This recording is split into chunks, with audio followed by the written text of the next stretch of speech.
What's the difference between morals and ethics? It's a fuzzy distinction. They both concern right and wrong. A rough rule of thumb is that morals are about personal character and individual behavior, and ethics are about what's right for society.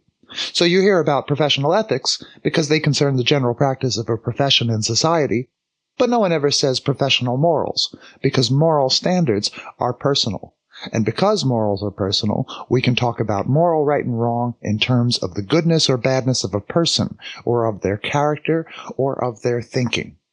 We find a long-running theme in Western philosophy that it's good for the mind to dominate the body through morally orthodox thinking. Moral chattering replaces true philosophy.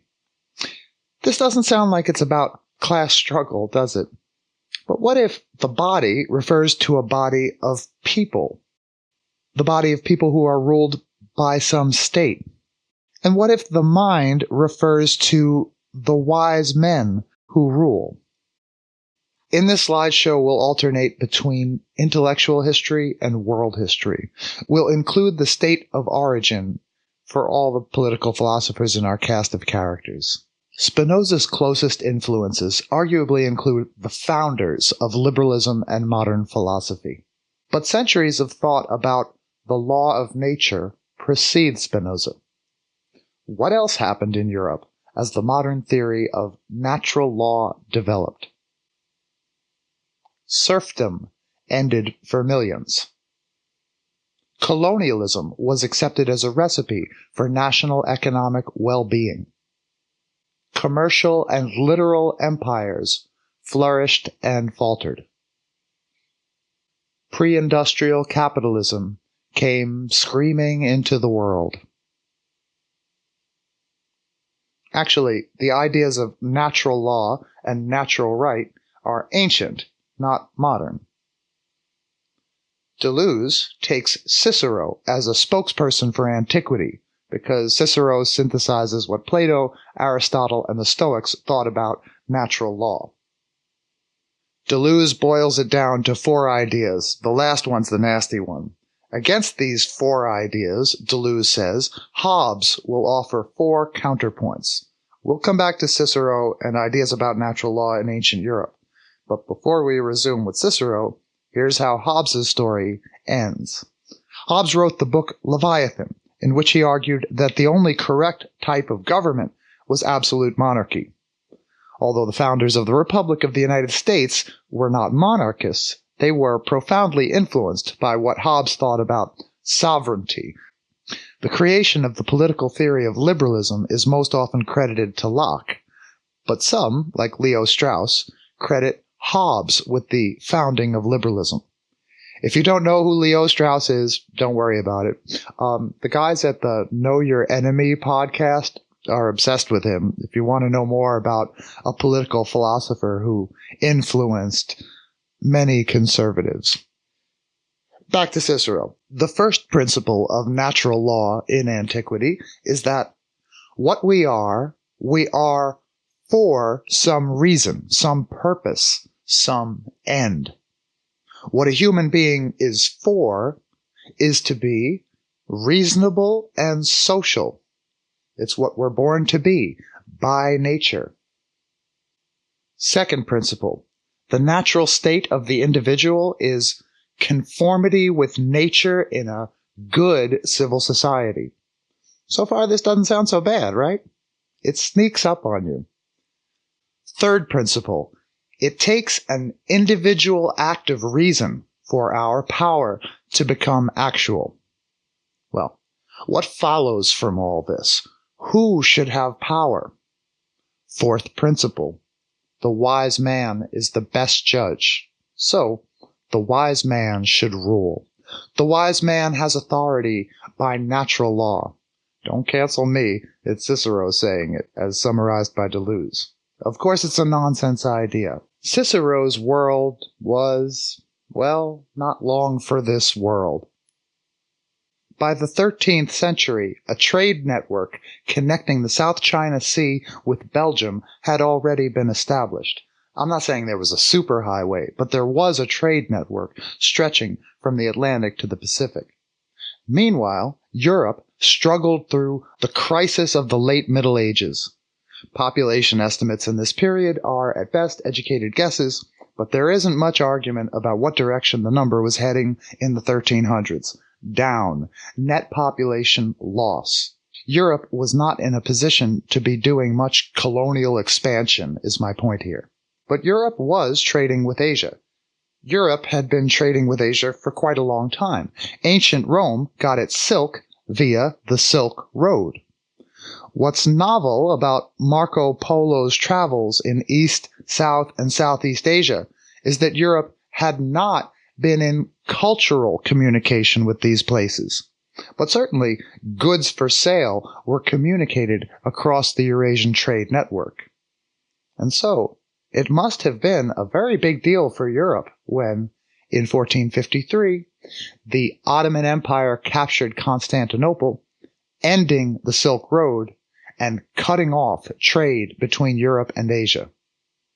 Within a few decades, Spain and Portugal were dividing up the wealth of the planet on a map in the 1494 Treaty of Tordesillas. Genocide and the transatlantic slave trade were soon to follow. The story of natural law resumes at exactly this moment in history with Suárez, a Jesuit priest who lived in the Spanish Empire during its rise to dominance in the Americas and in Europe, and who wrote extensively about natural law. In histories of Western philosophy, Suárez usually appears as one of the last of the medievals or occasionally as one of the first of the moderns. Although Suárez was no abolitionist, he thought slavery should be allowed as a criminal penalty. He found the idea that some people are born to be slaves ridiculous. We are born to be free by nature. Where you're born is just an accident of history. Suárez rejected the now notorious claim of Aristotle, who in Suárez's day was called by many simply the philosopher, that some people are natural-born slaves intended by nature for labor. On the other hand, Suárez agreed with Aristotle that humans are social animals who want to live in community, and that happiness and virtue are the ends of ethical conduct. For Suárez, at the dawn of modern philosophy, as for Aristotle in ancient Greece, the purpose of ethical conduct is happiness and virtue. Suárez says, only that which is a measure of rectitude viewed absolutely, and consequently only that which is a right and virtuous rule can be called law. What makes a rule right and virtuous? In part, its ends. Suárez says, quoting Cicero, a just, quiet, and happy life. But unlike Cicero, Suárez was writing at a time when theology and jurisprudence were not sharply distinguished. For Suárez, part of what makes a rule right and virtuous is that it is law given by God. He cites the book of Isaiah. God enlightens us, admonishes us, aids us, so that Isaiah most justly exclaims, "The Lord is our lawgiver, our king." Well, I pulled out my Jewish Bible to look at the passage, and what struck me was the references to technology. Jerusalem is a tent not to be transported. None of its ropes will break. Its enemies cannot steady the sockets of their masts. They cannot spread a sail. In this passage, there is at least the suggestion that following God's law is of material benefit to society. Returning to the main thread, there is the strange idea in Western philosophy that ends can be causes. What a thing is for is what causes it to be. This idea survives nowadays in evolutionary biology, at least as a rough way of speaking. The function or purpose of, say, photosynthesis is the reason why photosynthesis evolved, to obtain energy from sunlight. And certainly in everyday life we say things like, I took action because I had a purpose in mind. But it really is a strange idea that something physical, like hands, for instance, exist because hands have a purpose. Having a purpose means having a purpose in mind. So evolution can't have a purpose because evolution can't have a purpose in mind. But according to Suárez and many other pre-modern and early modern Western philosophers, it is God as creator who acts with a purpose in mind in creating living things. God, like the wise man, is the best judge and therefore should rule. This whole line of reasoning will be exploded by the early moderns, for example, Hobbes and Spinoza. According to Deleuze, Hobbes and Spinoza start from the body as the mechanical and dynamical model, rather than starting, like so many of their predecessors, with a natural law of purposes or ends. Deleuze walks us through 4 counterpoints characteristic of the early modern theory of natural right. Again, these 4 points constitute an argument. This time, the conclusion is consent is the basis for government, not authority. The first principle this time is appetite, not ends. Spinoza says the natural right of an individual is anything they want and can get their hands on. Nature's law is a law of appetites, not purposes. Second principle, no one is born reasonable, no one is born civic-minded, and no one is born religious. This is the dead opposite of the ancients' principle that to be part of a healthy community is our nature. Now, Spinoza famously identifies God and nature as being the same thing. So all that nature allows, God has decreed necessary. Our natural right, then, for Spinoza, is unconditional. No one has the authority to violate the laws of the physical universe, the laws, that is, of God or nature. It follows that nobody has the authority to decide my rights. As Deleuze says, my rights are inalienably mine from nature, and nature forbids only what nobody wants and nobody can do. Deleuze writes, if we are led to renounce our natural right, this will not happen by recognition of the wise man's authority, but through our own consent, from fear of a greater evil or hope of a greater good. The principle of consent, pact or contract, becomes the principle of political philosophy and replaces the rule of authority. So, what does consent-based political philosophy look like? Well, Americans are all familiar with one version of consent-based politics, namely classical liberalism.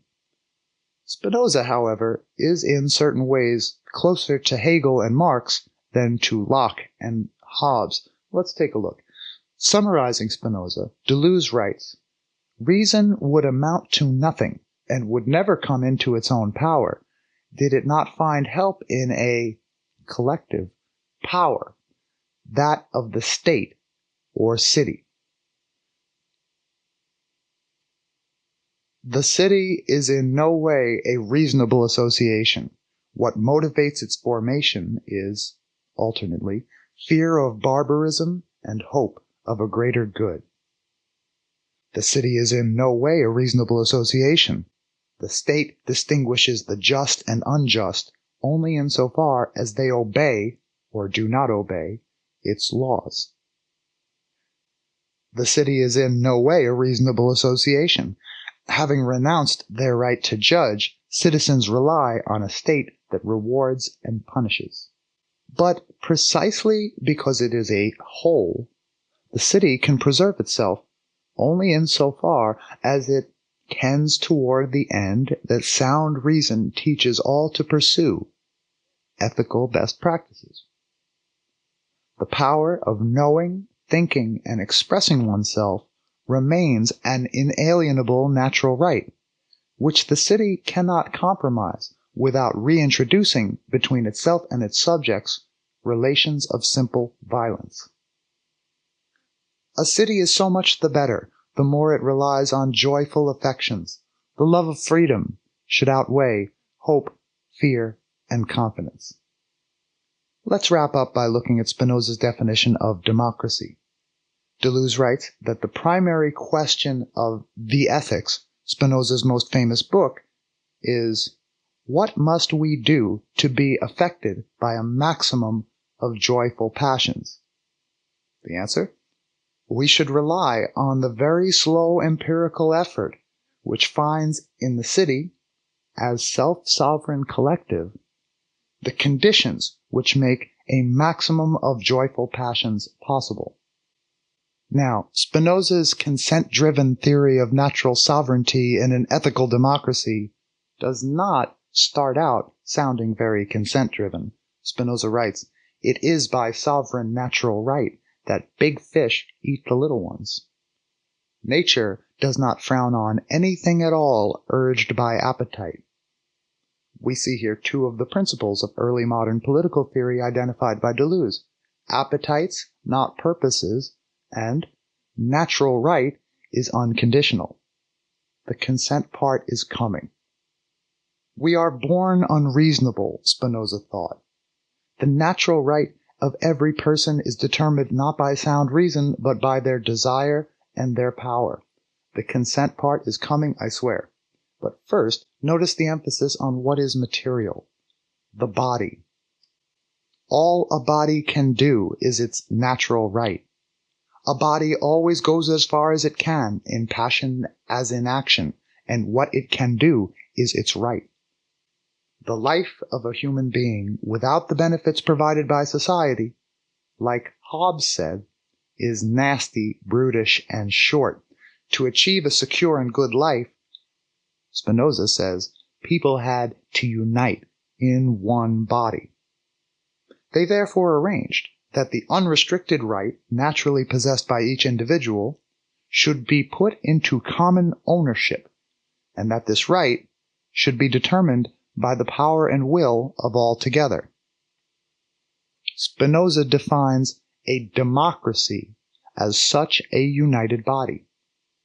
In a democracy, the community alone, he says, retains the sovereign right over everything in its power. Spinoza considers democracy the most natural form of the state, approaching most closely to that freedom which nature grants to every person. It is impossible and unnecessary for individuals to transfer all their natural right to the state. Spinoza writes, "People have never surrendered their power so completely that they were not feared by those to whom they surrendered it. A state whose citizens have no power has in fact never existed."